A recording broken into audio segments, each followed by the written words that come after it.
పరిశుద్ధ నామంలో కూడేశ్వర దగ్గరికి వందనములు. దేవుడు అనుగ్రహించినటువంటి గొప్ప మహాకృపను బట్టి మనందరము ఏకంగా ఇక్కడ కూడుకొని ఉన్నాం. మరి ఈరోజు మనము చెప్పుకోబోయేటువంటి అంశము ఏంటి అని అంటే, యోహాను గారి గురించి మనము ఒకసారి ధ్యానించబోతున్నాం. ఆయన పుట్టుక గురించి, మరి దేవుడు ఇచ్చిన ప్రవచనం గురించి, ఆ యొక్క వాక్యములు మనము మాట్లాడుకోబోతున్నాం. మొదటిగా మనము లూకా సువార్త, ప్రతి 4 సువార్తల్లో ఆయన గురించి వ్రాయబడింది. ఒక్కొక్క సువార్త వారు చూసిన విధంగా వారు వ్రాయటం జరిగింది. లూకా సువార్తలో వారి పుట్టుక నుండి ఉన్నది, వారి తల్లిదండ్రులు మొత్తం ఉన్నారు. యోహాను గారి తల్లిదండ్రుల పేర్లు తెలుసా? చూడండి, లూకా సువార్త 1వ అధ్యాయము 5వ వచనం. యూదయా దేశపు రాజు అయిన హేరోదు దినములలో అబియా తరగతిలో ఉన్న జకర్యా అను ఒక యాజకుడు ఉండెను. అతని భార్య అహరోను కుమార్తెలలో ఒకటి, ఆమె పేరు ఎలిజబెత్. సో ఇప్పుడు యోహాను గారి తల్లిదండ్రుల పేర్లు జకర్యా, ఎలిజబెత్. వీళ్ళిద్దరు ఏం చేస్తారు? జకర్యా ఏం చేస్తాడు, ఎలిజబెత్ ఏం చేస్తుంది? చూద్దాం. కింద వచనాలు చూసినట్లయితే, వీరిద్దరు ప్రభువు యొక్క సకలమైన ఆజ్ఞల చొప్పునను న్యాయ విధుల చొప్పునను నిరపరాధులుగా నడుచుకొనుచు దేవుని దృష్టికి నీతిమంతులై ఉండనిచ్చాడు. అంటే దేవుని దృష్టికి వీళ్ళు నీతిమంతులుగా ఉంటున్నారంట. వీళ్ళు ఏ తప్పు చేయట్లేదు. ఎందుకు ఈ వచనం ఇక్కడ రాయబడింది? కొంచెం కిందకి వెళ్తే అర్థమైంది. మళ్ళీ ఎలిజబెత్ గొడ్రాలైనందున వారికి పిల్లలు లేకపోయేది, మరియు వారిద్దరూ బహుకాలము గడిచిన వృద్ధులైరి. జకర్యా తన తరగతి క్రమము చెప్పున దేవుని ఎదుట యాజక ధర్మము జరిగించుచుండగా. చాలు, యాజక ధర్మము అంటే ఈయన ఏం చేస్తాడు? జకర్యా ధూపం వేస్తాడు. వాళ్ళని ఏమంటారు? యాజకులు అని అంటారు. ఈ యాజకులకి క్రమాలు ఉంటాయి. వాళ్ళు చేసే పనులకి ఒకరు ధూపం వేయాలి, ఒకరు ధూపం వెలిగించాలి, ఆ దీపం వెలిగించాలి. ఇవన్నీ ఒక్కొక్కరికి ఒక్కొక్క వారానికి, నెలకి ఇట్లా ఒకరికి సెట్ చేస్తారు. అప్పుడు వాళ్ళు ఏం చేస్తారంటే, ఎక్కడున్నా సరే, చుట్టుపక్కల ఊర్లో ఉన్నా సరే, వాళ్ళు వచ్చి వాళ్ళ పనిని మొత్తం చేసుకొని, వారం అయితే వారం, నెల అయితే నెల చేసుకొని అప్పుడు మళ్ళీ వాళ్ళకి వాళ్ళు వెళ్ళేవాళ్ళు. అయితే ఈయన ఏం పని చేస్తాడు జకర్యా గారు అంటే? యాజకుడు. మరి యేసుక్రీస్తు ప్రభువారి కాలంలో యాజకత్వము చేసే వారిలో చాలా మంది దుష్టులే ఉన్నారు. ఎందుకు? యేసుక్రీస్తు ప్రభువారిని పట్టించింది ఎవరు? ప్రధాన యాజకులే. ప్రధాన యాజకులు వాళ్ళందరూ కలిసి కయపా అనే మందిరంలో కూడుకొని చంపాలి. త్వరలో పస్కా పండుగ రాబోతుంది. ఆ పండుగలో చంపితే అల్లర్లు రేగుతాయి కాబట్టి జాగ్రత్తగా టైం చూసి పట్టుకొని చంపేయాలని ఆలోచన చేసేదెవరు? ప్రధాన యాజకులు. ఆ ప్రధాన యాజకులలో ఈ జకర్యా ఒకతను. అందుకని పరిశుద్ధాత్మ జకర్యా గురించి సాక్ష్యం చెప్తుంది. ఏమని? ఇదిగో, ఈ జకర్యా అందరి ప్రధాన యాజకుల్లాగా కాదు. ఎటువంటి వ్యక్తి అయినా. ఇంకోసారి చూద్దాం. వీరిద్దరు ప్రభువు యొక్క సకలమైన ఆజ్ఞల చొప్పునను న్యాయ విధుల చొప్పునను నిరపరాధులుగా నడుచుకొనుచు దేవుని దృష్టికి నీతిమంతులై ఉండిరి. అది ఎందుకు వీళ్ళని నీతిమంతులు? వీళ్ళే తప్పు చెయ్యలేదు, నీతిమంతులు అని అంటే ఓకే. వీళ్ళే తప్పు చేయలేదు, వీళ్ళలో ఏ తప్పు లేదు అని ఎందుకు అంటున్నారు అని అంటే, యాజకత్వం చేసే వాళ్ళలో మ్యాక్సిమం అందరూ ఈ విధంగానే ఉన్నారు, దుష్ట ఆలోచనలు కలిగి ఉన్నారు. కాబట్టి వీళ్ళు వ్యతిరేకంగా ఉంటారు, వీళ్ళు ప్రత్యేకంగా ఉన్నారు, వీళ్ళు ఏ తప్పు చేయలేదు. సరే, వీళ్ళు ఇలా యాజకత్వం చేస్తూ ఉంటారు. జకర్యా గారి తరపు వచ్చింది. ఆయన చేసే క్రమం. ఆయన వెళ్ళి ధూపం వేయాలి, చక్కగా పెట్టేవాడు సర్దుకుంటాడు, వెళ్ళిపోతాడు. అయితే వీళ్ళిద్దరిలో అంతా జీవితం మొత్తం హ్యాపీగా సంతోషంగా సాగుతూ ఉంటే ఒక్క లోపం మాత్రం వీళ్ళకు ఉండిపోయింది. ఏంటా లోపం? చూడండి 7వ వచనంలో, 1వ అధ్యాయం 7వ వచనం. ఎలిజబెత్ గొడ్రాలైనందున వారికి పిల్లలు లేకపోయిరి, మరియు వారిద్దరూ బహుకాలము గడిచిన వృద్ధులైరి. పిల్లలు లేరు, అలాగే వృద్ధులు. ఎవరు గుర్తొస్తారు మనకి? అబ్రహాం గారు, శారమ్మ గారు గుర్తొస్తారు. ఆ తర్వాత వీళ్ళే ఉండుంటారు. ఎవరు? జకర్యా, ఎలిజబెత్. ఈ ఎలిజబెత్ ఎవరు కుమార్తె అంట? స్టార్టింగ్ లో చదివారు చూసారా?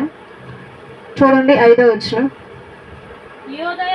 యూదయా దేశపు రాజు అయిన హెరోదు దినములలో అబియా తరగతిలోనున్న జకర్యా అని ఒక యాజకుడు ఉండెను. అతని భార్య అహరోను కుమార్తెలలో, ఎవరు కుమార్తె అంటే ఎలిజబెత్? అహరోను కుమార్తెలలో ఒక ఆమెను చేసుకున్నాడు ఈ జకర్యా. వీళ్ళిద్దరికి పిల్లలు లేరు, కానీ వీళ్ళ తరపున పరిశుద్ధాత్మ దేవుడు సాక్ష్యం ఇస్తున్నాడు, వీళ్ళ మీద ఎటువంటి తప్పు లేదు, వీళ్ళు నీతిమంతులై ఉండిరి. సరే, ఇక ఆయన తరపు వచ్చింది, ఆయన ధూపం వేయాలి కాబట్టి ఆయన బయలుదేరాడు. చక్కగా ఆయన బయలుదేరాడు. ఏమేం చేస్తుంది? ఇంట్లో కూర్చొని ప్రార్థన చేసుకోవటం, పనులు చేసుకోవటం, పిల్లలు లేరు, దాని విధంగానే ప్రార్థన చేసుకుంటూ ఉంటుంది. అయితే అనేక మంది చాలా సార్లు గొడ్రాలు కాబట్టి ఎన్నో విధాలుగా ఎన్నో సార్లు హింసించి బాధించే ఉండుంటారు. అది ఖచ్చితంగా జరిగేది. తర్వాత కిందకు వద్దాం, ఒక 9వ వచనం నుండి చదవండి. యాజక మర్యాద చొప్పున ప్రభువు ఆలయములోనికి వెళ్ళి ధూపము వేయుటకు అతనికి వంతు వచ్చెను. ధూప సమయమందు ప్రజల సమూహమంతయు వెలుపల ప్రార్థన చేయుచుండగా. ప్రజలందరూ ఎక్కడుంటారు అప్పుడు? మందిరము బయట ఉంటారు, ప్రత్యక్షపు గుడారము బయట ఉండి ధూపం వేసే టయానికి ప్రార్థన చేస్తారంట. ఎందుకు? జన సమూహం అంతా కలిసి. మళ్ళీ ఎందుకు ఆ టైంలోనే ప్రార్థన చేయాలి? విడిగా కూడా ప్రార్థన చేసుకోవచ్చు కదా. ధూపము మరలా బలి అర్పించేటప్పుడు ఆ యొక్క అగ్ని బలిని కాల్చేసి ఆ పొగ ధూపం వల్ల తీసుకుంటాం. ధూపం ధరించటము అని అంటే దేవాది దేవుడు అక్కడ ఉండి, ఆయన ప్రెజెన్స్ అక్కడ ఉండి ఆయన అంగీకరిస్తున్నాడు అని అర్థం. అంటే దేవాది దేవుడు పరిశుద్ధ మందిరంలో ఉన్నాడు అని అర్థం. ఆయన ఉన్నాడు అని అంటే ఇంకేం చేయొచ్చు? డైరెక్ట్గా పోస్ట్ మ్యాన్లు అవసరమా? ఇంకా డైరెక్ట్గా ఉత్తరాలు ఇచ్చేయచ్చు కదా. అందుకు జన సమూహం అంతా బయట కూర్చొని సమాజంగా కూడుకొని ప్రార్థించడం మొదలుపెట్టారు. తర్వాత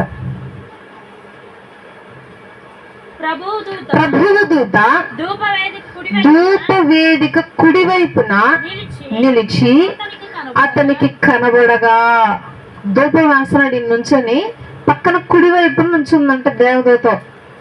ఆయన చూడగానే ఆయనకి కనిపించింది.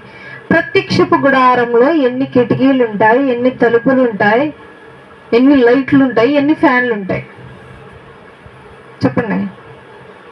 ప్రత్యక్షపు గుడారంలో ఎన్ని తలుపులు ఉంటాయి? ఒకటే తలుపు. ఎన్ని కిటికీలు ఉంటాయి? ఒకటే ఉంటుంది కిటికీ. అప్పుడు ఎంత చీకటిగా ఉంటుంది. దీపాలు పెడతారు పెద్ద పెద్దవి, మీకు తెలుసు, యూ షేప్ ఇట్లా ఉంటాయి. దీపస్తంభాలు అక్కడొకటి అక్కడొకటి అక్కడొకటి పెట్టినా కొద్దిగా చీకట ఉండనే ఉంటది. మందిరం మొత్తం ఈయన ఒక్కడే ఉన్నాడు, ధూపం వేస్తున్నాడు. కుడి వైపు చూస్తేనేమో ఎవరున్నారు? దూతలాగా ఓ మనిషి నుంచొని ఉన్నాడు. ఎలా ఉంటది? తర్వాత చూద్దాం. జకర్యా అతని చూచి తొందరపడి భయపడిన వాడాయను. అప్పుడు ఆ దూత అతనితో, జకర్యా భయపడకుము, నీ ప్రార్థన వినబడినది. నీ భార్య అయిన ఎలిజబెత్ నీకు కుమారుని కనును, అతనికి యోహాను అని పేరు పెట్టుదువు. చాలు. చూడగానే వెంటనే భయం వేసింది. జకరియా గారికి, అమ్మో ఎవరి మనిషి ఎప్పుడు వచ్చాడు, తొందరగా వచ్చాడు, వాళ్ళు ఎవరు రాకూడదు కదా లోపలికి, మనుషులందరూ ఏం చేస్తున్నారు బయట ప్రార్థన చేస్తున్నారు, వీళ్ళు ఎవరు అని చెప్పి తొందరపడి భయపడ్డాడంట వెంటనే ఆలోచించకుండా. ఎందుకు? ధూపం వేసే టైంలో లోపలికి ఎవరు రారు అది తెలిసి కూడా, అందుకే ఇక్కడ వ్రాయబడి తొందరపడి భయపడ్డాడు. ఆ వెంటనే దూతకు భయపడకయ్యా, నేను దూతని ఏం చెప్తుంది, నీ ప్రార్థన విన్నాను. దేవాది దేవుడు నీ ప్రార్థన విన్నాడు. ఏం చేస్తుంటారు అప్పుడు ప్రార్థనలు? అంత బాగానే ఉందయ్యా మా జీవితంలో, నా భర్త వృద్ధాప్యం వచ్చినా సరే ధూపం వేస్తున్నాడు, నీకు యాజకత్వం చేస్తున్నాడు, కానీ మాకు లేని లోటు ఏంటంటే పిల్లలు లేరు. నీ ప్రార్థన వినబడింది, నీకు ఒక మగబిడ్డ పుట్టబోతున్నాడు, ఆ బిడ్డకి నువ్వేం చేయాలి, పేరు పెట్టాలి. ఏం పేరు? యోహాను అని పేరు పెట్టాలి. ఇప్పుడు వీళ్ళు యాజకులు అంటే ఏం తెలుసు వాళ్ళకి? బాగా ధర్మశాస్త్రం గురించి తెలుసు, దేవుడి గురించి తెలుసు, దేవుడి వాక్కు గురించి తెలుసు, అన్నీ తెలుసు. అన్నీ తెలిసినటువంటి జకర్యా నోరు జారి ఒక మాట అంటాడు. చూద్దాం ఏంటో మాట. కంటిన్యూ. అతడు ప్రభువు దృష్టికి గొప్పవాడై ద్రాక్షారసమైనను మద్యమైనను త్రాగక తన తల్లి గర్భమున పుట్టినది మొదలుకొని పరిశుద్ధాత్మతో నిండికొనిన వాడై ఇజ్రాయేలులో అనేకులను ప్రభు అయిన వారి దేవుని వైపునకు త్రిప్పును. యోహాను అని పేరు పెట్టు. ఆయన పుట్టాక చేసే పని చెప్పాడు. దాని తర్వాత చూద్దాం మళ్ళీ ఈయన ఏం మాట్లాడాడో చూద్దాం తర్వాత. మరియు అతడు తండ్రుల హృదయములను మరియు అతడు తండ్రుల హృదయమును పిల్లల తట్టునకును అవిధేయులను నీతివంతుల జ్ఞానమును అనుసరించుటకును త్రిప్పి ప్రభువు కొరకు ఆయత్తపడి ఉన్న ప్రజలను సిద్ధపరచుటకై ఏలియా యొక్క ఆత్మయు శక్తియు గలవాడై ఆయనకు ముందుగా వెళ్ళును గనుక నీకు సంతోషమును మహా ఆనందమును కలుగును. అతడు పుట్టినందున అనేకులు సంతోషింతురు. తర్వాత ఇవన్నీ యోహాను గారు పుట్టాక జరిగే విషయాలు చెప్తున్నారు. తర్వాత చూద్దాం. జకర్యా, ఇది నాకెలాగు తెలియను, నేను ముసలివాడను, నా భార్యయు బహుకాలము గడిచినదని ఆ దూతతో చెప్పగా. నోరు జారిన విషయం ఏంటి జకర్యా గారు? ఎలా జరిగిద్ది? నేనేమో ముసలోడిని, నా పిల్లల్ని చూసిన ఆమె ముసలే, పండు ముసలే, ఏ విధంగా సాధ్యం? వీళ్ళకి ఏం తెలుసు? ధర్మశాస్త్రం తెలుసు. వీరు ఎవరి సంతానము? అబ్రహాము గారి సంతానము. మరి వాళ్ళకి పిల్లలు ఎట్లా పుట్టారు? అది ఆలోచించలేకపోయాడు జకర్యా గారు. మనం కూడా కొన్ని సన్నివేశాల్లో, సిచ్యువేషన్స్లో దేవాది దేవుడు చేసే అద్భుతాల్లో మనం కూడా పరీక్షిస్తూ ఉంటాం. కానీ దేవుడు చేసిన అద్భుతాలు చూసే ఉంటాం ఆల్రెడీ. అందుకు దూతకి ఏమొచ్చింది? కోపం వచ్చింది. అప్పుడు ఏం చేసింది దూత? నేను దేవుని సముఖమందు నిలుచు గాబ్రియేలును నీతో మాట్లాడుటకును ఈ సువర్తమానము నీకు తెలుపుటకును పంపబడి తిని. చాలు, ఒక్క నిమిషం. నేను కొంతమంది మనుషుల్లో గమనించాను, దేవుని సన్నిధిలో నుంచి అబద్ధాలు చెప్పకూడదు అని అంటారు. గమనించారా? ఏమైంది దేవుని సన్నిధిలో నుంచి ఉంటే అబద్ధాలు చెప్తే? దేవుని సన్నిధిలో ఉన్నావు, నిజం మాట్లాడు, దేవుని సన్నిధిలో ఉన్నావు, సరిగ్గా ఉండు, ఈ విధమైనటువంటి మాటలు వస్తూ ఉంటాయి. ఎందుకంటారు ఆ మాట? దేవుని సన్నిధిలో ఎవరు ఉంటారు? దేవుడే ఉంటాడు. కలెక్టర్ ఆఫీస్లో ఎవరు ఉంటారు? కలెక్టర్ కదా ఉండేది. ఈయనేమంటున్నాడు? నేనేమన్నా అబద్ధాలు చెప్తానా? నేను ఎక్కడున్నాను? దేవుని సముఖం ముందున్నటువంటి గాబ్రియేలు దూతను నేను. నువ్వు నన్నే అనుమానిస్తున్నావా? సరే అయితే అని చెప్పి ఈ మాట అంటున్నాడు. ఏమని? మరియు నా మాటలు వాటి కాలమందు నెరవేరును, నీవు వాటిని నమ్మలేదు గనుక ఈ సంగతులు జరుగు దినము వరకు నీవు మాటలాడక మౌనివై ఉండు అని అతనితో చెప్పాను. నేను దేవాది దేవుని సముఖమందు నిలుచొని నీకేం చెప్తున్నాను? అది గాబ్రియల్ దూతని. గాబ్రియల్ దూత దేనికి ఉపయోగిస్తారు? సమాచారాన్ని వేరే వారికి చెప్పడానికి ఉపయోగిస్తారు గాబ్రియల్ దూతని. అటువంటి గాబ్రియల్ దూత నన్ను నువ్వేమంటున్నావు? అప్పటిదాకా దూత పేరు చెప్పాల, తర్వాత ఏం చేసింది? పేరు చెప్పింది. చాలా మంది మీరు గమనిస్తే మనుషులు, మోషే గారు కూడా అంతే. అయ్యా నేనేం నోటి మాంద్యం కలిగినోడిని, నేను ఎలనయ్యా, నా మాట ఎనరు, నేను చెప్పింది చేయరు, నేను ఎలనంటే, నేను అబ్రహాము దేవుడను, ఇస్సాకు దేవుడను, యాకోబు దేవుడను, వాళ్లకు దేవుడిని ఎలా ఉన్నాను, నేను నీకు అలాగే దేవుడిని ఉంటాను అంటే ఆయన నన్ను పరిచయం చేసుకుంటున్నాడు. కాబట్టి పుట్టించింది ఎవరు? నిన్ను. నోటి మాంద్యం కలిగినటువంటి నిన్ను పుట్టించింది నేను. నాకు తెలీదా నిన్ను ఎలా వాడుకోవాలా? మనుషులకి గుర్తు చేస్తాడనమాట. నేనయ్యా దేవుణ్ణి ఎందు నువ్వు అన్నట్లుగా. ఇక్కడ గాబ్రియల్ దూత కూడా అలాగే అంటుంది. పూర్వము యాజకత్వం చేసే నువ్వు ధర్మశాస్త్రం మొత్తం చదివినోడివి, అబ్రహాము సారాయి గారికి సంతానం ఎలా వచ్చిందో తెలిసినోడివి, దేవాది దేవుడు వారికి ఏ వయసులో సంతానం ఇచ్చాడో కూడా నీకు తెలుసు. పండు వృద్ధాప్యం అంటే ఎంత ఉంటుంది వయసు మీకు తెలిసి? ఈ లెక్క ప్రకారం 80-90. అప్పట్లో 200 పండు వృద్ధాప్యం. బహుశా వాళ్ళు 200 వయసులో ఉండొచ్చు. అబ్రహాం గారికి ఏ వయసులో పుట్టారు? 100. ఆయనకి 100, శారమ్మ గారికి 90. ఆ వయసులో వాళ్ళకి పుట్టారు. వాళ్ళకి పుట్టిన వాళ్ళు నీకు పుట్టరా? ఎందుకు అనుమానించావా? ఇదిగో నీకు శిక్ష. ఇక ఒక మంచి అద్భుతమైన మాట మీకు కనిపించిందో లేదో, అబ్జర్వ్ చేశారో లేదో, 20వ వచనం చూద్దాం. ఫస్ట్ వర్డ్, మరియు నా మాటలు వాటి కాలమందు నెరవేరును. దేవాది దేవుడు ప్రతి ఒక్కరికి వాగ్దానాలను ఇస్తాడు. ప్రతి ఒక్కరికి ఇస్తాడు వాగ్దానాలు. వాగ్దానం లేనటువంటి మనుషుడు లేడు. అయితే ఆ వాగ్దానం ఎప్పుడు నెరవేరుతాయి? వాటి కాలమందు నెరవేరుతాయి. అదే కదా ఇప్పుడుంది. నా మాటలు వాటి కాలమందు నెరవేరుతాయి ఖచ్చితంగా. మాట ఇచ్చినవాడు తప్పడు, వాగ్దానము చేసినవాడు నెరవేరుస్తాడు.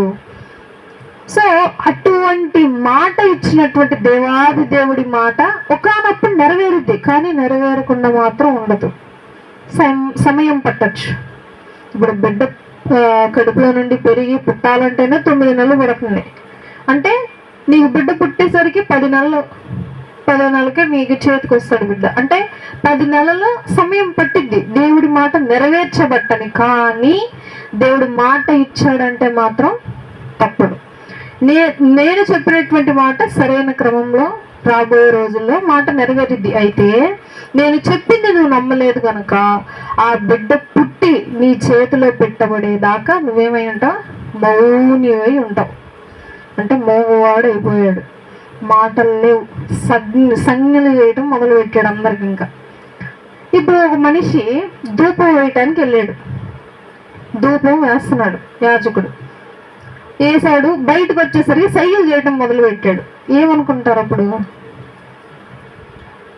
మీరు చెప్పండి.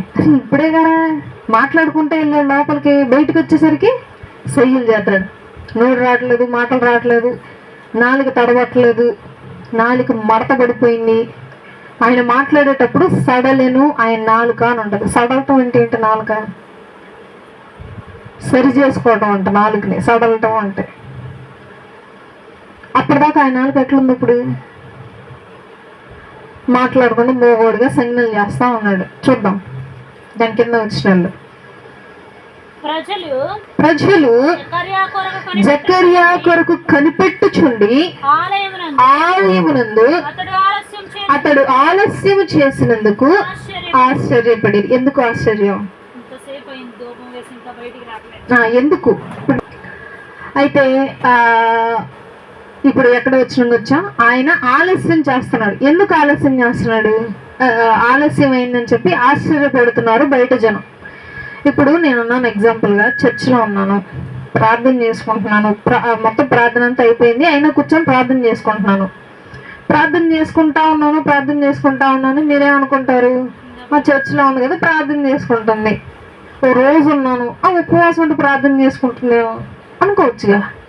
మందిరంలోనికి ధూపం వేయడానికి వెళ్ళిన ఈ మనిషి ఆలస్యం అవుతుంది ఎందుకు అని ఆశ్చర్యపడుతున్నారు. ఎందుకు? వాక్యం తెలిసిన మీరు అలా అనుమానంగా చూడొద్దు. పరిశుద్ధ మందిరంలోనికి వెళ్ళినటువంటి జకర్యా ధూపం వేస్తూ ఆలస్యమైంది. ఎందుకు ఆలస్యమైందని ఆశ్చర్యపడ్డారు. ఎందుకు? చనిపోయి ఉంటాడేమో. పరిశుద్ధ స్థలం. ఎందుకని చనిపోతారు? దేవాది దేవుని సన్నిధిలో ఉన్నప్పుడు అనాలోచితంగా ఆలోచిస్తే వెంటనే ప్రాణాలు పోతాయి.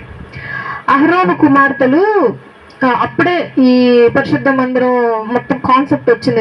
దేవుడు స్టార్ట్ చేశాడు. అహరోను కుమార్తెలు కూడా ధూపం వేశారు. స్త్రీలు ఎక్కడ పరిశుద్ధ మందిరంలోకి వెళ్ళలేదు అన్నటానికి వీలు లేదు. కుమార్తెలు వెళ్ళారు, అతి పరిశుద్ధ స్థలానికి వెళ్ళారు. అయితే వాళ్ళు ఏం చేశారు అని అంటే అపవిత్రమైన ధూపాన్ని వేయటం మొదలు పెట్టారు. కుమార్తెలు మొత్తం పోయారు వెంటనే. అక్కడ ఆ వాళ్ళని తీసుకురావటానికి కూడా కొంతమంది స్త్రీలే వెళ్ళారు. అతి పరిశుద్ధ స్థలానికి స్త్రీలు వెళ్ళారు. సో అమ్మో చనిపోయాడేమో, ఎంతసేపు రావట్లేదు అని చెప్పి ఆలోచన చేస్తున్నారు. ఇక అంతసేపటికి జకర్యా ఏం చేశాడు? బయటకు వచ్చేసాడు.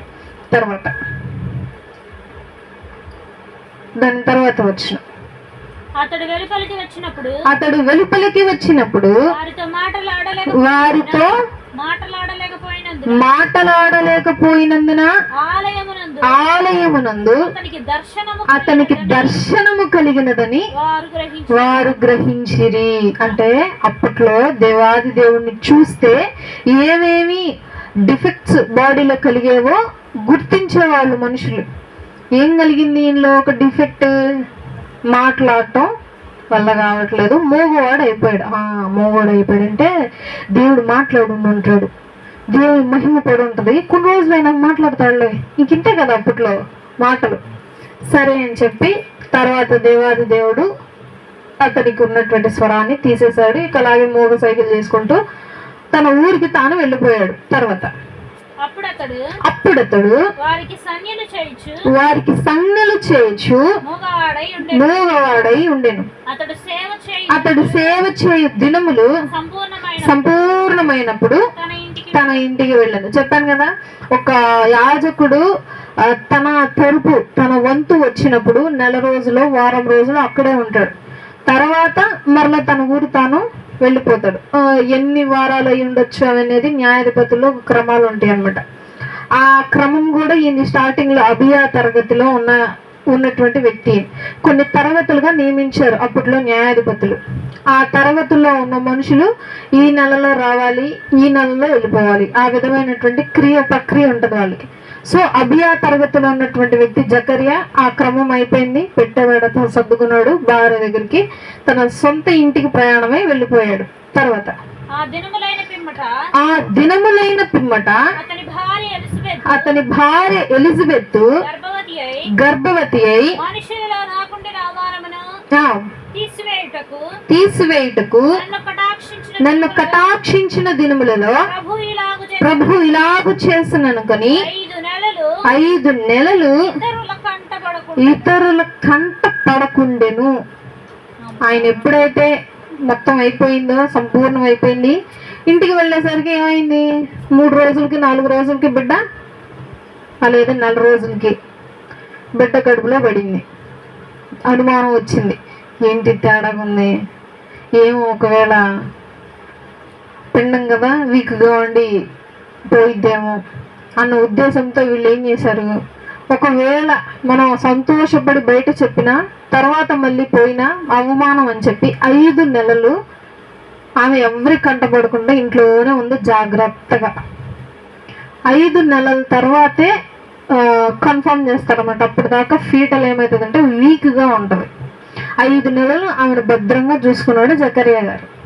తర్వాత 6వ నెలలో గాబ్రియేలను దేవదూత గలిలయలోని నజరేతను ఊరిలో దావీదు వంశస్థుడైన యోసేపను ఒక పురుషునికి ప్రధానము చేయబడిన కన్యక యొద్దకు దేవుని చేత పంపబడిను ఆ ఆ కన్యక పేరు మరియా. మరియా. 5 నెలలు బయటికి రాకుండా భయపడుతూ ఆమె ఏం చేసింది? ఎలిజబెత్ లోపలే ఉంది ఇంట్లో. ఇక ఈ 6వ నెల ఏం చేసింది? గాబ్రియల్ దూత సేమ్ మరియమ్మ దగ్గరికి వెళ్ళి, అమ్మా నువ్వు ఒక పని చేయాలి. ఏం చేయాలి? నీ సహోదరి నీ బంధువు అయినటువంటి జక్కర్యా ఇంటికి నువ్వు వెళ్ళాలి. అదే నా ఉంది, చూద్దాం. ఆ దూత లోపలికి ఆ దూత లోపలికి వచ్చి ఆమెను చూచి, దయాప్రాప్తురాలా, దయాప్రాప్తురాలా నీకు శుభము, ప్రభువు నీకు తోడై ఉన్నాడని చెప్పాను. ఆమె ఆ మాటకు బహుగా తొందరపడి ఈ శుభవచనము ఏమిటో అని ఆలోచించుకొనుచుండగా, చాలు. ఇప్పుడు దూత కనిపించింది. ఏం చేయాలి? నమస్కరించావా? ఒక మనిషి పైగా చేశాడు. దూత కనిపించగానే సాష్టాంగ నమస్కారం చెయ్యా, నేను కూడా నీకు లాంటి నాకు చెయ్యొద్దయ్యా అంటాడు. దూత కనిపించగానే ఏం చేయాలి? బైబిల్లో రొటీన్గా మనుషులు చేసేది భయపడాలి. చిత్తం అని ఎవరన్నారు? సమూయేలు గారు అన్నారు. అది ఎవరు చెప్తే? ఏలి గారు చెప్తే, అయ్యా నీతో మాట్లాడుతున్న దేవుడు అనగానే, చిత్తం ప్రభువా నేను ఇక్కడున్నా అంటారు. దేవదూతలు కూడా మనలాంటి వాళ్ళే, సహోదరులాగే. వాళ్ళు ఎక్కడ మన చేత మర్యాద పొందలేదు, పొందరు కూడా. చూడగానే ఏం చేయాలి? భయపడాలి. ఏం భయపడిందా? ఏమైంది? ఆలోచిస్తుంది. ఈ రోజు ఏందబ్బా ఇంకేముంది? శుభవచనాలంటే ఆల్రెడీ తెలిసిపోయింది. ఏంటది? ఏం తెలిసింది ఆల్రెడీ ఆమెకి? యేసుక్రీస్తు ప్రభువారు కడుపులో పడతాడని తెలిసింది. పడ్డాడు. ఆమె ఎప్పటికీ యోసేపు గారు అంగీకరించారు. జీవనం కొనసాగుతుంది. అయితే మరలా తిరిగి దేవదూత వచ్చింది. ఈసారి ఏం అద్భుతం జరగబోతుంది? అంత చెప్పేసి ఉంటాడే అని చెప్పి ఆలోచన చేస్తుంది మరియమ్మ. ఇప్పుడు దేవదూత ఏం చెప్తుంది? మరియా భయపడకుము, దేవుని వలన నీవు కృప పొందితివి. ఇదిగో నీవు గర్భము ధరించి కుమారుని కని ఆయనకి యేసు అని పేరు పెట్టుదువు. ఆయన గొప్పవాడై సర్వోన్నతి కుమారుడు అనబడును. ప్రభు అయిన దేవుడు ఆయన తండ్రి అయిన దావీదు సింహాసనమును ఆయనకిచ్చును. ఆయన యాకోబు వంశస్థులను యుగ యుగములు ఏలును. ఆయన రాజ్యము అంతము లేనిదై ఉండును. అందుకు ఆమెతో చెప్పాను. తర్వాత అందుకు మరియా ఓకే. దీని తర్వాత ఇంకా కొంచెం 36కి వెళ్దాం. మరియు నీ బంధువురాలు ఎలిజబెత్ కూడా తన వృద్ధాప్యమందు ఒక కుమారుని గర్భము ధరించి ఉన్నది. గొడ్రాలనబడిన ఆమెకు ఇది 6వ మాసము. మాసము అనంటే మాసములు, అర్ధమాసములు. దేవుడు చెప్పిన ఏ మాట అయినను నిరర్ధకము కానేరదని ఆమెతో చెప్పాను. నీ మాట చెప్పున నాకు జరుగునుగాక అనేను. అంతటి దేవదూత ఆమె ఎద్దు నుండి వెళ్ళి ఆ దినమందే మరియా లేచి యూదా ప్రదేశంలోని కొండ సీమలోనున్న ఒక ఊరికి త్వరగా వెళ్ళి జకర్యా ఇంట్లో ప్రవేశించి ఎలిజబెత్కు వందనములు చేసెను. దేవాది దేవుడు మరియమ్మ గారికి కనిపించి, అమ్మా నీతో కలిసి ఒక ఆమె గర్భవతి అయి ఉంటుంది. ఆమె ఎవరు చూస్తేనేమో పండు ముసలి. ఆమె నీ బంధువురాలే కాబట్టి త్వరగా వెళ్ళి కాస్త ఆమెని దర్శించు, ఆమెను చూడు, పలకరించు, మాట్లాడు. ఎందుకు? దూరాన ఉన్నటువంటి ఏమి రావాలి? చుట్టుపక్కల ఉన్న వాళ్ళు రావచ్చు కదా, వాళ్ళని వచ్చి మాట్లాడమనొచ్చు కదా. ఇప్పుడు మీరు ఎగ్జాంపుల్గా చూస్తే మీరే ఆ సమాజంలో ఉన్నారు, మనం సమాజంలోనే ఉన్నాం. పండు ముసలోళ్ళు ఉన్నారు, పిల్లలు లేరు ఆమెకి. ఉన్నట్టుండి ఆమెకి వాంతులు అవుతున్నాయి, ప్రెగ్నెన్సీ ఏమోనని చెప్పి డౌట్. చుట్టుపక్కల వాళ్ళు ఏమనుకుంటారు? అమ్మో ఏడలేని విడ్డూరం ఏందమ్మో. ఆ టయానికి గర్భం సంచి చాలా వీక్గా ఉంటుంది, కనలేరు, బలం లేనటువంటి వారు ముసలోళ్ళు. ఈ వయసులో కానీ పిల్లలు నానా రకమైన మాటలు వస్తాయి.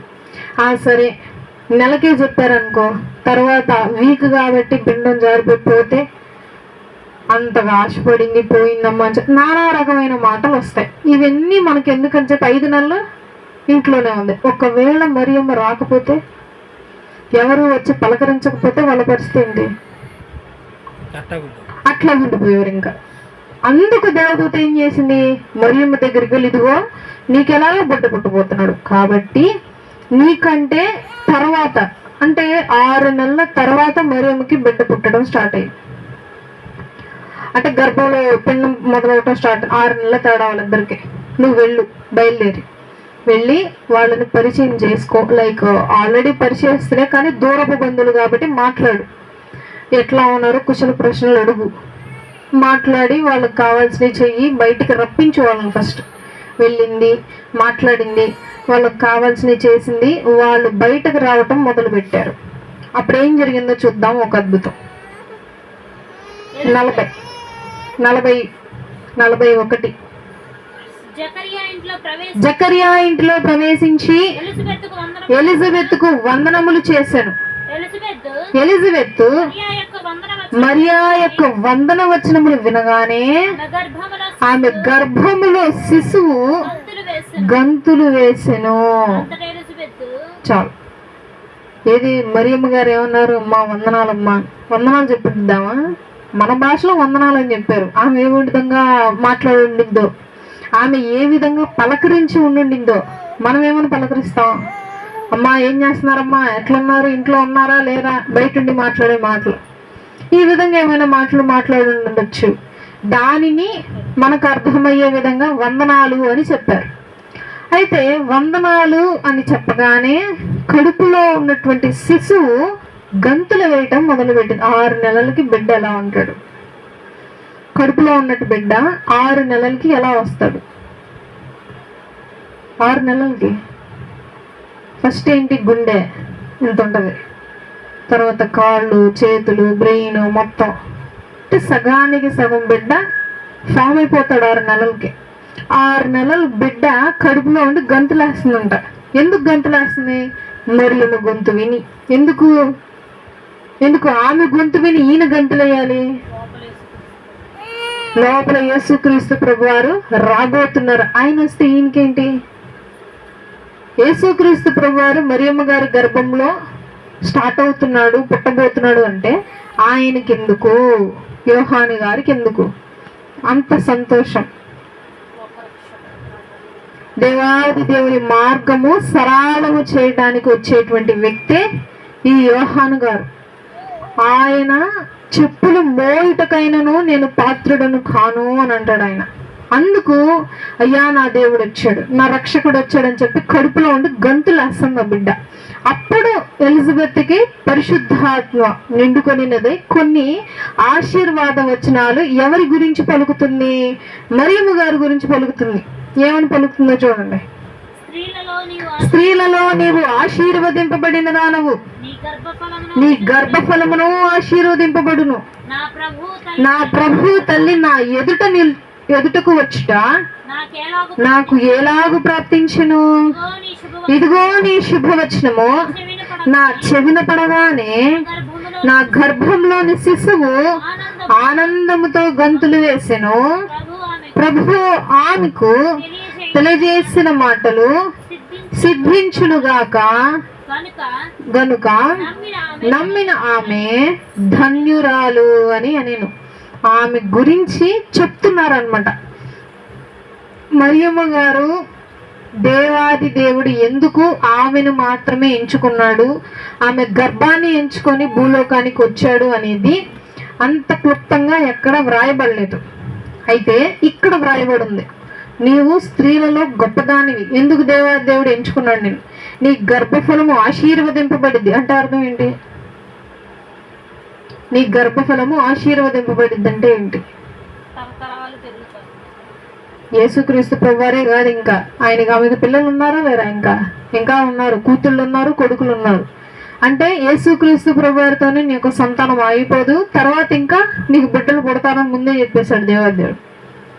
తర్వాత ఈ నిన్ను చూడటానికి నాకు ఇంత భాగ్యం కలిగింది, ఎందుకు నేనంత గొప్పవాడినా, నన్నే చూడటానికి వచ్చావా అని చెప్పి సంతోషపడుతున్నారు అనమాట.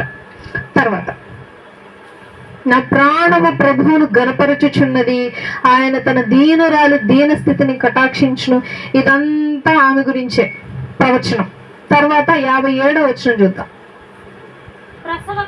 ప్రసవ కాలము వచ్చినప్పుడు ఎలిజబెత్ కుమారుని కనెను.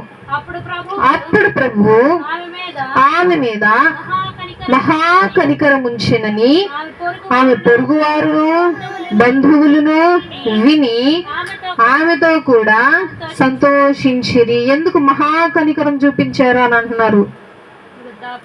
వృద్ధాప్యంలో ఒక కొడుకును కంటం అంటే మామూలు విషయమా? ఒకవేళ కనే టైంలో ప్రాణం కూడా పోవచ్చు. కానీ ఏమి కాకుండా, అటు బిడ్డకి ఏం కాకుండా అటు తల్లికి ఏం కాకుండా ప్రశాంతంగా సేఫ్గా ఇద్దరు ఆరోగ్యంగా ఉన్నారు. చాలా గొప్ప మహాకృపమయ్య మీ మీద అని చెప్పి బంధువులు చుట్టుపక్కల వాళ్ళందరూ హ్యాపీగా సంతోషిస్తున్నారు. తర్వాత 8వ దినమున వారు ఆ శిశువునకు సున్నతి చేయవచ్చి తండ్రి పేరును బట్టి జకరియా అని పేరు వానికి పెట్టబోచుండగా. చాలు. ఎప్పుడు చేస్తారు సున్నతి అన్నది మనం ఎప్పటి నుంచో చూస్తున్నాం. బిడ్డ పుట్టిన 8వ రోజుకి బిడ్డకి సున్నతి చేసి ఆ రోజే ఏం చేస్తారు? పేరు పెడతారు. పేరు ఎలా పెడతారు? మనకులాగా పెట్టారు పేర్లు. ఇంకా కొందరిలో ఉన్నాయి తాతల పేర్లు, ముత్తాతల పేర్లు, అమ్మ నాన్న పేర్లు కలిపి వాళ్ళల్లో ఏదైనా కొద్ది తీసి పెట్టడం. కానీ అప్పట్లో ఉండి పేరు ఏంటి అని అంటే తండ్రి పేరు పెట్టడం, లేదా తాతలు ముత్తాతలు వాళ్ళ పేర్లు పెట్టేయడమే. తండ్రి పేరు ఏంటి? జకరియా. జకరియా పెట్టేద్దాంలే, మీ నాన్న పేరు అదేగా అని చెప్పి స్టార్ట్ చేశారు. అయితే ఎలిజబెత్ ఆపింది. తల్లి అలాగ వద్దు, వానికి యోహాను అని పేరు పెట్టాలని అని చెప్పాను. ఎవరితో మాట్లాడింది దూత? మరి ఎవరు అంటున్నారు ఈ మాట ఇప్పుడు? తల్లి అంటుంది. ఏమని? యోహాను అని పేరు పెట్టాలి. ఆమెకి ఎట్లా తెలిసింది? మరి ఇద్దరు మాట్లాడుకుని ఉండొచ్చు. అమ్మా నాకు ఇట్లా దేవదూత కనిపించింది, పలక తీసుకొని రాస్తాడు ఆయన. నాకు ఇలా దేవదూత కనిపించింది, మాట్లాడింది, ఇలా పేరు పెట్టమంది అని చెప్పి. తల్లి ఏమంటుంది? దేవాది దేవుడు మాట చెప్పున ఆయన మాటే నెరవేరాలి, ఆయన పెట్టమన్న పేరే పెట్టాలి అని చెప్పి లేదు, ఈ పేరే పెట్టండి. ఏం పేరు పెట్టమన్నారు? యోహాను. యోహాను అనే పేరు పెట్టండి అన్నారు. తర్వాత వచ్చిన అందుకు వారు నీ బంధువులలో ఆ పేరు గలవాడెవడునూ లేడే అని ఆమెతో చెప్పారు. అందుకు బంధువులందరూ ఏంటి ఆ పేరు గల వాళ్ళు ఎవరు లేరా మీ బంధువుల్లో? ఆ పేరు ఎందుకు పెట్టాలంటున్నారు? సర్లే నీ భర్తను అడుగుదాం. ఎవరిని? జకరియా అని అడుగుదాం. ఏం పేరు పెట్టమంటారు? అప్పుడు ఆయన ఏమంటాడో చూద్దాం. వానికి ఏ పేరు పెట్టగోరుచున్నారని వాని తండ్రికి సంజ్ఞలు చేసి అడిగిరి. ఎందుకు? అప్పటికే వాళ్ళందరికీ తెలిసిపోయింది. ఏమని? జకరియా నోరు మోగబడింది. వెంటనే సంజ్ఞలు చేయటం మొదలు పెట్టారు. పిల్లాడికి ఏం పేరు పెట్టాలి? అతడు వ్రాత వలన తెమ్మని, అతడు వ్రాత పలక తెమ్మని వాని పేరు యోహానని వ్రాసను. అందుకు వారందరూ ఆశ్చర్యపడి. మళ్ళీ ఇక్కడ ఎందుకు ఆశ్చర్యపడ్డారు? ఇద్దరు ఒకే పేరు చెప్తున్నారు, ఇద్దరు ఏక మనసు కలిగి ఉన్నారు, ఇద్దరు ఒకే మనసు కలిగి ఇలాగే ఉండాలి, ఇలాగే నడుచుకోవాలనుకుంటున్నారు. అమరపుట్లో లేరా? సామాన్యంగా అలా ఉండరు. కాబట్టి వీళ్ళు ఆశ్చర్యపడ్డారు. ఈయన చూస్తేనే మా ముత్తాత పేరు నా పేరు పెట్టమని అడుగుతారేమో అని అనుకున్నాను, కానీ లేదు, జరగలేదు. కానీ పేరే పెట్టమంటున్నారే భలేగా అని చెప్పి ఆశ్చర్యపడ్డారు వాళ్ళందరూ. తర్వాత వెంటనే అతని నోరు తెరవబడి నాలుక సడలి అతడు దేవుని స్తుతించుచు మాట్లాడసాగెను. అందును బట్టి వారి చుట్టుపట్ల కాపురమున్న ఉన్నారందరికీ భయము కలిగెను. ఆ సంగతులు ఆ సంగతులన్నీ యూదయ కొండ సీమల యందంతటా ప్రచారమాయను. చాలు. వెంటనే యోహాను అని రాయండి అని చెప్పి పలకల మీద రాసి వెంటనే ఆయన మాట్లాడటం మొదలుపెట్టాడు. దేవుని స్తుతిస్తూ మాట్లాడటం మొదలుపెట్టాడు. ఏ విధంగా?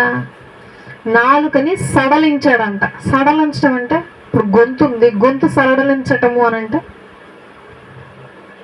గొంతు సడలించడం అంటే ఏంటి అర్థం? గొంతులో ఉన్న గరగర ఉంటే దాన్ని సరి చేయటాన్ని సడలించడం అంటారు. మరి నాలుగు సడలించటం అని అంటే ఏ విధంగా చేసుంటాడు ఆయన, వాళ్ళు ఏ విధంగా చూసుంటారు.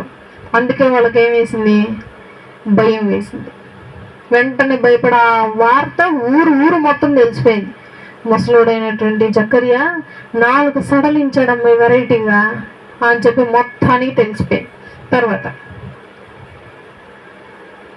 ప్రభు హస్తము అతనితో తోడై ఉండెను గనుక ఈ సంగతులను గూర్చి వినిన వారందరూ ఈ బిడ్డ ఎలాంటి వాడగునో అని వారి మనసులో ఆలోచించుకొనిచుండ్రి. ఇప్పుడు వీళ్ళెవరు? ముసలివారైనటువంటి వీరికి బిడ్డ పుట్టారు. అప్పటికి అనుకుంటూనే ఉన్నారు, అమ్మో ఈ బిడ్డ ఎట్లా పుడతాడో, అయ్యో బిడ్డకనేంత శక్తి ఉంటుందో లేదో ఆడదానిలని అనుకుంటానే ఉన్నారు. బిడ్డను కనింది. కనిన తర్వాత ఏం చేశారు? కనిన తర్వాత వెంటనే అందరూ సంతోషపడ్డారు. ఆ మహాకృప ఉందయ్యా నీ మీద, దేవుడు బాబు కృప చూపించాడు, తల్లి క్షేమం బిడ్డ క్షేమమే అని చెప్పి సంతోషించారు. తర్వాత ఏం పేరు పెడదామయ్యా అని అంటే యోహాన్ అని పేరు పెడదామని చెప్పి అందరూ ఆశ్చర్యపడతా ఉన్నారు. యోహాన్ అని పేరు పెట్టేసరికి మళ్ళీ తర్వాత ఆయన మాట్లాడటం మొదలుపెట్టాడు. నాలుక సడలింది. మళ్ళీ మాట్లాడుతుంటే ఇదేంటి వింతగా, ఎప్పుడు లేని ఇప్పుడే మాట్లాడుతున్నాడు సడన్ గా అని అందరూ ఆశ్చర్యపడ్డారు. అందరూ ఆశ్చర్యపడుతూ మరలా ఇంకోసారి అనుకుంటున్నారు మంచలేమని, ఎట్టుంటాడో ఏందో ఈ పిల్లోడు, ఎన్నేళ్ళు బతుకుతారో, బతికితే మహా అయితే 2-3 సంవత్సరాలు బతుకుతారేమో, లేకపోతే బిడ్డ ఎదిగేదాకా బతుకుతారేమో, తర్వాత బిడ్డ ఒంటరిగా ఎదగాలి, ఈ ఎట్టుంటాడో ఏం బతుకుతాడో ఏందో ఈ పిల్లోడో అని చెప్పి మరలా మనసులో ఆలోచించుకుంటున్నారు. దేవాది దేవుడు ఇది వింటాడు. విని మరలా ఏం చెప్తాడో వచ్చి మరలా రేపు చూద్దాం, దాన్ని రేపు కంటిన్యూ చేసుకుందాం. అందరి తల నుంచి కళ్ళు మూసుకున్నట్లయితే ప్రార్థన చేసుకుందాం. తర్వాత ప్రార్థన చేస్తాం. ప్రధాన దూతలతోనూ మానవ కొట్టి సమూహంతోనూ పొగడబడినటువంటి తండ్రి నీకు వందనములు స్తుతులు స్తోత్రం తండ్రి ప్రభా. ఎంతో మంది రోజులకు నశించుకోవచ్చునిగా మీరు మమ్మల్ని అలా చేయకుండా ఉట్టికి సజీవులకు నుంచి దాన్ని బట్టి మీకు స్తుతులు స్తోత్రాలు. నా తండ్రి ప్రభా, ఈ రోజు నా తండ్రి మేమందరము ఏకంగా సమకూడి నీ సన్నిధిలో కూర్చోండి. నా తండ్రి ప్రభా, నీకు అమూల్యమైన మాటలు వినటకు మేమందరము కూడుకొని ఉన్నాం. నా తండ్రి నీవు ఇచ్చేటువంటి గొప్ప సమయం బట్టి వందనములు స్తుతులు స్తోత్రములు. నా తండ్రి మేము వినినటువంటి తండ్రి ప్రభా వాక్య భాగమును బట్టి నా తండ్రి ప్రభా ఎన్నో మాటలు మేము తెలుసుకుని ఉన్నాం నాయన. నీ యొక్క మాటలు ఎప్పటికైనా నెరవేరితే నువ్వు తెలియజేసి ఉన్నావు. వందనాలు. ఒకానొక కాలంలో నీవు అనుగ్రహించినటువంటి మాటలు, నీవు చేసిన వాగ్దానం నెరవేరుతాయి అని తెలియజేసి ఉన్నావు. వందనాలు. ఆయన తండ్రి అట్టి వాగ్దానపు నెరవేర్పు కొరకు మేమందరం ఓపిక కలిగి తండ్రి ప్రభా ఎదురు చూసే భాగ్యములు మాకు అనుగ్రహించాం. తండ్రి ప్రభు జకర్యా గురించి, తండ్రి ప్రభు ఎలిజబెత్ గారి గురించి, నా తండ్రి యోహాను గారి గురించి మేము ధ్యానిస్తూ ఉన్నాం నాయన. నా తండ్రి ఆయన పుట్టుక గొప్పది నా ప్రభు. ఆయన గర్భంలో ఉండియే నిన్ను గ్రహించిన ఆయన గంతులు వేసి ఉన్నాడు నాయన. కానీ మేము నా తండ్రి ప్రభు నీకు బాగా సన్నిహితులుగా ఉండి నీ గురించి మొత్తము తెలిసినా సరే నేను ఇంకయూ గ్రహించకుండా ఉండి ఉన్నాము నాయన. మా జీవితాలను మీరు జ్ఞాపకం చేసుకోండి, మా సంఘాన్ని మీరు జ్ఞాపకం చేసుకోండి. సంజీనికి స్తుతులు స్తోత్రాలు. ఆయన తండ్రి యొక్క మాటలు ప్రతి ఒక్క హృదయంలో భద్రపరచండి. యోహాను గారు నా తండ్రి ప్రభా ఏ విధమైనటువంటి తండ్రి ప్రభా నీకు మార్గము సరళము చేసి ఉన్నారో మేము ఇంకా క్లుప్తంగా తండ్రి ప్రభా రేపు తెలుసుకొని పోతూ ఉన్నాం నాయన. అందరు బట్టి మేము సహాయం చేయండి. నా తండ్రి మేము ధ్యానించే ప్రతి ఒక్క మాట మా హృదయంలో భద్రపరచండి, మా హృదయాల్లో నెరవేర్చండి. నా తండ్రి అనుదినము యొక్క మాటలు మాకు గుర్తుండేలా కృప చూపించండి. రేపు జరగబోయేటువంటి సండే స్కూల్ కార్యక్రమాల్లో తోడుగా ఉండండి, చర్చ్ కార్యక్రమాల్లో తోడుగా ఉండండి. అతని యొక్క కూడికి ముగించుకొని మా స్వగృహాలకు వెళ్ళి తండ్రి నిద్రపోవచ్చుండగా మా పడకల చుట్టూ రకాల కాపుదలు భద్రపరచున్నాయి. ఏసును బట్టి అడిగి వేడు కొంచెం ప్రార్థిస్తున్నాం తండ్రి. ఆమె మన తండ్రి దేవుని ప్రేమయు కుమారుడైన యేసుక్రీస్తు ప్రభువారి కృపయు పరిశుద్ధాత్మ అన్యోన్య సహవాసము మనందరికీ ఎల్లప్పుడు తోడైండి నడిపించును గాక. ఆమేన్. అందరికీ వందనాలు.